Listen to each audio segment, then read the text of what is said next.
Here I have OPPO Find X3 Neo, and today I'm going to show you how to enable power saving mode on this device. So to do this, firstly you have to open upper bar, and here you can find the button battery saver.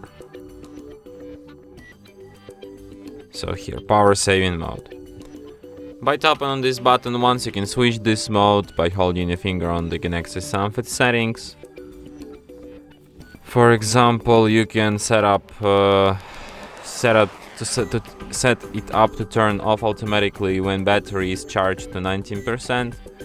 You can set it to turn on at specific battery level, for example at 15.